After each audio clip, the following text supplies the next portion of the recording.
So around Thursday or Friday, we started seeing the forecast come in, and they were incredibly cold, and it looked like, as far as the available supply in ERCOT, there would be a challenge meeting the demand.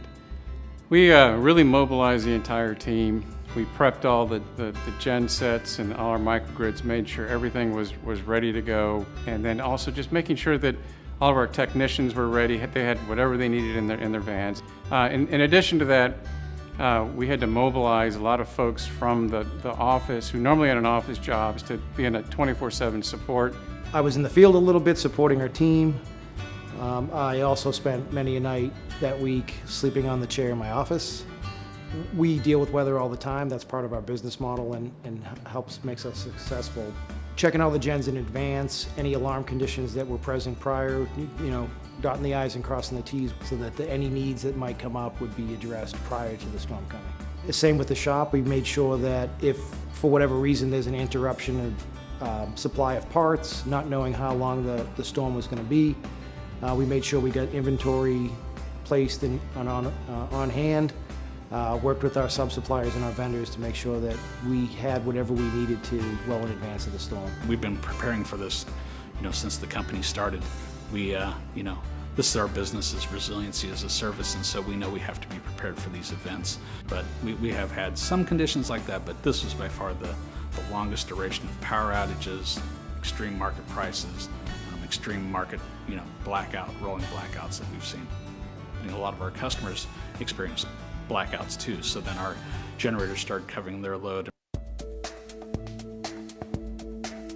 I was very proud that we were able to successfully provide resiliency to the customers. So I still remember, so there's one morning, it's at 5:20 a.m. When we drove to the HEB, the whole entire town was completely in dark. The HEB's only store has light.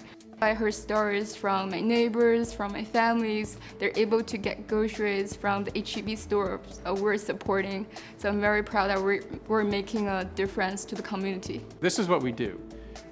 We're here to keep our customers' lights on, and we've always had this laser focus on our customer. We start off with a standardized design, and so we have the same gen set hundreds of times, and so we didn't have to stock a lot of different types of critical spares, and that it was the same training for that gen set and for same training for our switch gear.